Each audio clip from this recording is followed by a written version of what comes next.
Good morning बच्चों। बेटा हमारी जो नेक्स्ट एप्लीकेशन है गॉस थ्योरम की वो है electric field intensity due to a thin infinite plane sheet of charge. ठीक है, एक बहुत ही पतली इन प्लेन शीट है जिसके ऊपर चार्ज यूनिफॉर्मली डिस्ट्रीब्यूटेड है और वो भी इनफाइनाइट है जिसकी लेंथ इनफाइनाइट है। तो हमने ये बेटा एक शीट कंसीडर की है, इनफाइनाइट प्लेन शीट। हमने यहाँ पर ऐसे किया कि मतलब इधर को बहुत लंबी है, ऊपर को भी बहुत लंबी है, ठीक है, और बहुत पतली है ये थिन शीट ऑफ चार्ज। इसमें चार्ज जो क्या है बेटा यूनिफॉर्मली डिस्ट्रीब्यूटेड है। अब सरफेस है प्लेन शीट का, तो एक सरफेस होता है, तो उसमें कौन सी charge density? Surface charge density sigma. Let sigma be the surface charge density.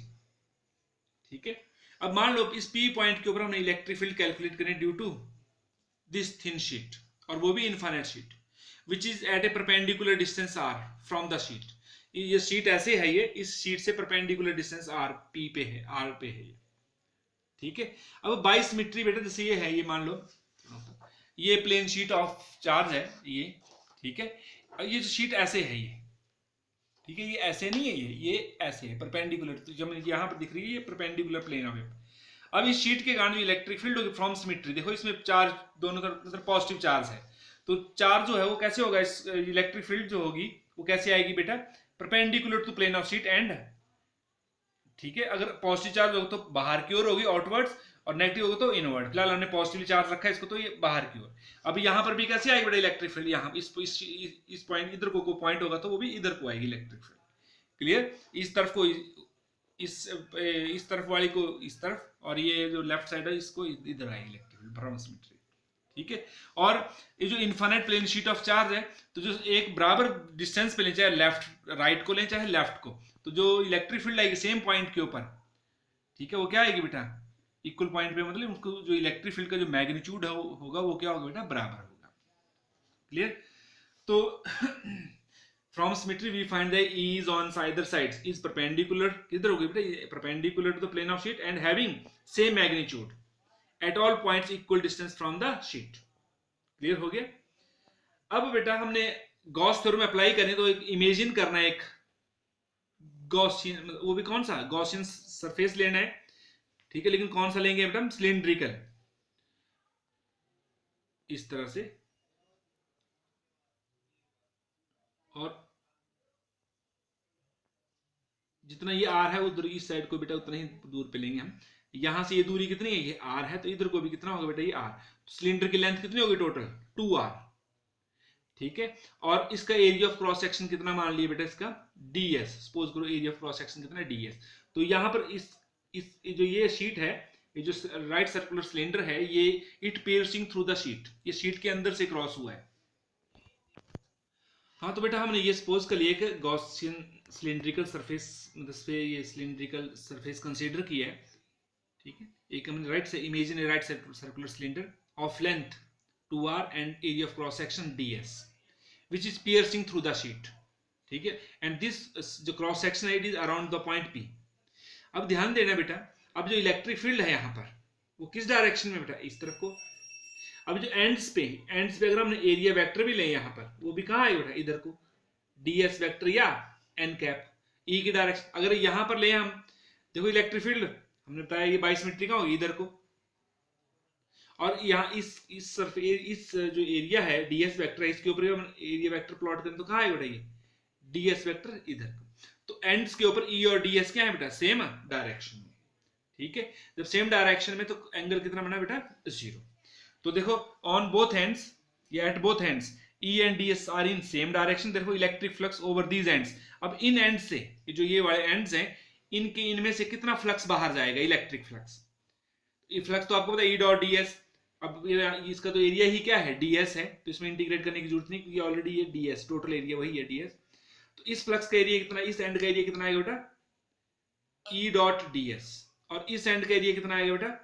E dot ds। तो दोनों एंड का कितना बन जाएगा? ये electric flux over these ends E dot ds एक एंड का, तो दोनों का कितना आएगा? बराबर, ये तो 2 से मल्टीप्लाई हो जाएगा। ठीक है, और E ds दोनों के बीच में कितना डिग्री का एंगल है बेटा? 0 degree. E ds cos 0 degree, cos 0 1 होता है, तो कितना आ गया बेटा आपके पास? 2 E ds। और जो बेटा कर्ड सरफेस है, ये सिलेंडर का कर्ड सरफेस है, देखो इलेक्ट्रिक फील्ड तो कहाँ होगी बेटा, इधर को ही होगी, इस साइड को, लेकिन नॉर्मल कहाँ बनेंगे बेटा, ऊपर को। ds वेक्टर कहाँ बनेंगे बेटा, इस साइड को, ये नॉर्मल। तो E इलेक्ट्रिक फील्ड इधर को है, ds वेक्टर कहाँ है, ऊपर को है। तो जो कर्ड सरफेस है उसके हर पॉइंट के ऊपर जो इलेक्ट्रिक फील्ड है कैसे होगी बेटा, इलेक्ट्रिक फील्ड इधर को है, लेकिन जो ds वेक्टर ऊपर को, तो E और ds के बीच में कितना डिग्री का एंगल है, 90 डिग्री। और जब 90 डिग्री होगा cos 90 0 होता है, ठीक है। On curved surface E and ds are perpendicular to each other, तो therefore curved surface makes no contribution to electric flux. Clear हो गया, जो कर्ड सरफेसेस है वो कोई भी कंट्रीब्यूशन नहीं करेगा, उसके थ्रू जो फ्लक्स है वो जीरो है। तो सिर्फ किसका फ्लक्स आएगा, एंड्स का ही फ्लक्स आएगा, क्योंकि वो तो जीरो ही है। तो therefore total electric flux over entire surface of the cylinder, cylinder के पूरे सरफेस में से कितना फ्लक्स बाहर आएगा, एंड्स का फ्लक्स जमा कर्ड सरफेस का फ्लक्स। तो कर्ड सरफेस का तो जीरो है, तो सिर्फ एंड्स में कितना 2EDS। क्लियर। अब ध्यान देना बेटा, अब ये जो सिलेंडर है ये इसके बीच में से क्रॉस हुआ, तो अब कितना एरिया इस शीट में से गया होगा, इतना एरिया, और ये कितना है बेटा ds। तो इस सर्कुलर सिलेंडर, जो राइट सर्कुलर सिलेंडर है, इसके अंदर कितना चार्ज होगा, वही होगा ना जब हम गॉस थ्योरम में अप्लाई करें, total electric flux is equal to total charge enclosed by that Gaussian surface. ठीक है, तो यहां पर कितना है बेटा, देखो अब इसकी चार्ज डेंसिटी कितनी है बेटा, सिग्मा, और हमें पता है कितना होता है चार्ज अपॉन एरिया, ये सरफेस एरिया जो भी आएगा, एक चार्ज को मान लो क्यू है, तो एरिया कितना है इसका बेटा, हमने ds माना हुआ है, क्योंकि जितना इसका राइट सर्कुलर सिलेंडर का एरिया होगा उतना ही क्या होगा, इसमें से अंदर गया होगा चार्ज, तो कितना आएगा बेटा, उतना ही एरिया इसके अंदर होगा, सिलेंडर के अंदर इस शीट का। तो ds तो कितना बन जाएगा वो चार्ज, सिग्मा इंटू ds। तो ये आएगा total charge enclosed by the cylinder q is equal to sigma into ds। अब वही according to Gauss theorem, total electric flux is equal to q upon epsilon naught. अब बेटा total electric flux कितना है हमारे पास, 2EDS। 2EDS is equal to q की value है sigma into ds upon epsilon naught, ds से ds cut जाएगा बेटा, तो 2 को उधर ले जाओ, तो कितना बन गया electric field, E is equal to sigma upon 2 epsilon naught. अब यहां पर देखो बेटा, कहीं पर r आ रहा है, r नहीं आ रहा है, तो मतलब जो इलेक्ट्रिक फील्ड होते हैं due to thin infinite plane sheet of charge does not depends upon distance, चाहे वो पॉइंट यहां है, चाहे यहां पर है, चाहे यहां पे, इलेक्ट्रिक फील्ड का मैग्नीट्यूड कितना आएगा, वही आएगा E is equal to sigma upon 2 epsilon naught. ठीक है, वो क्या है, कांस्टेंट है मतलब। तो ये था बेटा electric field intensity due to a thin infinite plane sheet of charge. अब जो नेक्स्ट टॉपिक है बेटा, electric field intensity due to thin infinite plane parallel sheets of charge. ठीक है, जो हमने अभी निकाली बेटा, जो infinite parallel sheet of charge के लिए जो इलेक्ट्रिक फील्ड इंटेंसिटी निकाली, कितनी आई थी वो, E is equal to sigma upon 2 epsilon naught, यही है ना हमारे पास। मतलब जो इलेक्ट्रिक फील्ड एक शीट के कारण, it does not depends upon distance, चाहे वो नजदीक है दूर है, इनफाइनाइट है शीट, तो इतनी फील्ड है, वो कांस्टेंट है। ठीक, अब हमने बेटा पैरेलल शीट, वही इसी रिजल्ट का यूज करना है बेटा। हमने ये दो पैरेलल शीट्स मान ली, A और B, ठीक है, which are placed parallel to each other, और ये थिन, और ये भी इनफाइनाइट है, ये भी शीट्स और ये भी शीट्स, और ये ऐसे हैं पैरेलल एक दूसरे के। ठीक है, और इसमें भी पॉजिटिव चार्ज यूनिफॉर्म डिस्ट्रीब्यूटेड, इसमें भी पॉजिटिव चार्ज यूनिफॉर्मली डिस्ट्रीब्यूटेड है, और इसकी जो सरफेस चार्ज डेंसिटी सिग्मा 1 है, और इसकी सरफेस चार्ज डेंसिटी कितनी मान ली, सिग्मा 2। ठीक, अब व्हाट इज द मतलब sigma 1 is the uniform surface charge density of sheet A and sigma 2 is the uniform surface charge density of sheet B।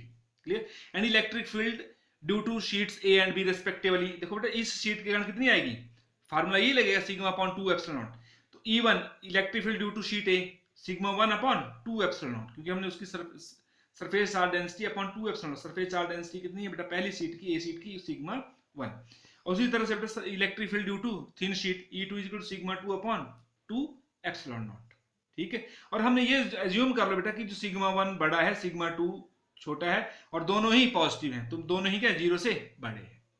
ठीक है, अब बेटा ये जो हमने शीट है, ध्यान दो, जैसे ये शीट रखी है हमने, इसने इस पूरे रीजन, पहले ये एक रीजन था, इसने इस पूरे रीजन को कितने पार्ट्स में बांट दिए बेटा, 3 पार्ट्स में। कौन कौन सा, एक इधर को, दोनों के ही लेफ्ट में, और दूसरा दोनों के बीच में, और तीसरा दोनों के राइट में। जैसे यहां पर है बेटा ये शीट, एक दोनों के बीच में है एक रीजन, और एक रीजन ये वाला, और एक रीजन, तो इस रीजन को जो दोनों के ही, इसके भी लेफ्ट में, इसके भी लेफ्ट में, फर्स्ट रीजन मान लिया बेटा, और जो बीच में है मतलब एक के लेफ्ट में, दूसरे के राइट में, इसके राइट है, तो जो शीट भी है उसके लेफ्ट में, तो मतलब ये रीजन, इसको सेकंड रीजन मान लिया, और जो दोनों के ही राइट में, इसके भी राइट में, इसके भी राइट में, तो उसको क्या मान लिया बेटा हमने, थर्ड रीजन मान लिया। क्लियर। ये जो दो शीट को जब रखा तो इसने इस पूरे रीजन को 3 पार्ट्स भाग में बांट दिया।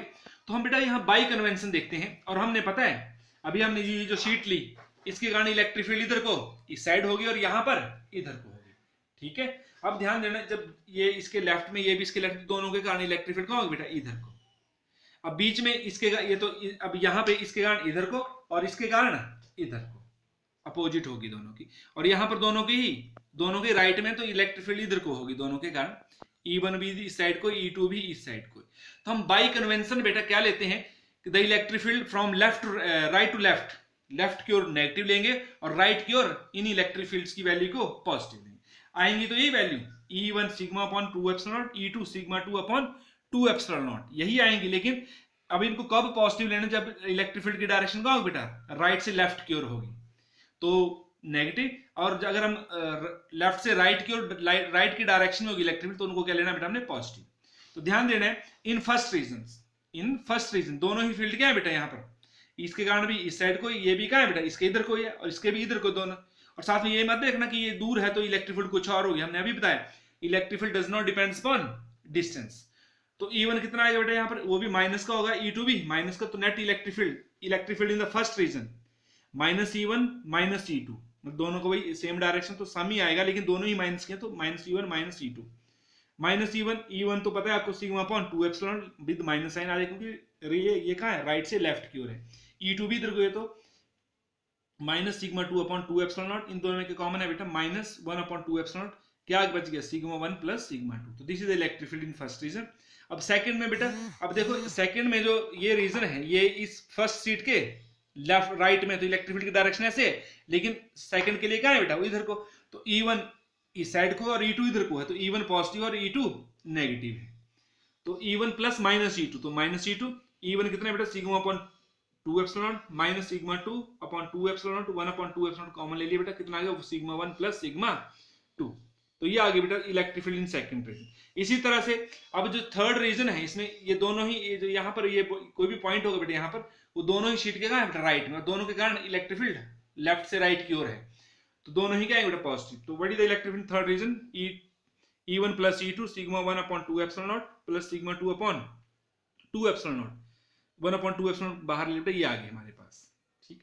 तो ये आ गया हमारे पास तीनों रीजन में। अब यहाँ पर बेटा हम एक स्पेशल केस लेते हैं, ठीक है, कि इन दोनों शीट की जो चार्ज डेंसिटी है वो इक्वल एंड अपोजिट है। जैसे मैं इनको अब यहां ड्रॉ कर रहा हूं, ठीक है। अब ये केस मान लिया बेटा, यही इनको हमने यहां बताया कि जो A और B की जो चार्ज डेंसिटी है वो एक के ऊपर पॉजिटिव चार्ज है, दूसरे के ऊपर उतना ही नेगेटिव चार्ज है, और दोनों की चार्ज डेंसिटी क्या है, सेम है लेकिन अपोजिट है। तो सर इसकी सिग्मा मान ली सरफेस चार्ज डेंसिटी, और इसकी माइनस सिग्मा, तो सिग्मा 1 को सिग्मा और सिग्मा 2 को minus sigma, they have equal and opposite surface charge density. तो कितनी बन जाएगी बेटा, देखो फर्स्ट रीजन में सिग्मा 1 को सिग्मा भरेंगे प्लस यहाँ पर क्या भरेंगे, minus sigma, sigma minus sigma 0, तो 0 समथिंग 0, तो फर्स्ट रीजन में कितनी इलेक्ट्रिक फील्ड आ गई बेटा, 0, ठीक है। और उसी तरह थर्ड रीजन में देखते हैं, पहले वही सिग्मा 1 प्लस सिग्मा 2 है, सिग्मा 1 को सिग्मा भरेंगे प्लस यहाँ माइनस सिग्मा, तो सिग्मा माइनस सिग्मा 0, तो थर्ड रीजन में भी कितनी आएगी बेटा, इलेक्ट्रिक फील्ड 0। लेकिन what about in between the two sheets, देखो यहाँ पर सिग्मा 1 को क्या भरेंगे हम, सिग्मा, यहाँ लिख दिया मैंने सिग्मा, और माइनस सिग्मा 2 को क्या भर लिखेंगे बेटा, माइनस सिग्मा, तो माइनस और माइनस प्लस, तो यहाँ लिख दिया बेटा 1 upon 2 epsilon not sigma 1 plus sigma 2 sigma upon epsilon not, 2 से 2 कैंसिल, ये बनेगा sigma upon epsilon which is constant. तो बेटा जो सीट जिनकी equal and opposite charge density, उनके फर्स्ट और थर्ड रीजन में मतलब इधर और इधर इलेक्ट्रिक फील्ड 0 होती है, लेकिन बिटवीन कितनी आती है, सिग्मा अपॉन एप्सिलॉन नॉट, और इस साइड कितनी आती है, इलेक्ट्रिक फील्ड 0, इस साइड भी कितनी आएगी बेटा, इलेक्ट्रिक फील्ड 0, ठीक है। तो ये था बेटा electric field intensity due to a thin infinite plane parallel sheet of charge. Okay बच्चों, थैंक यू।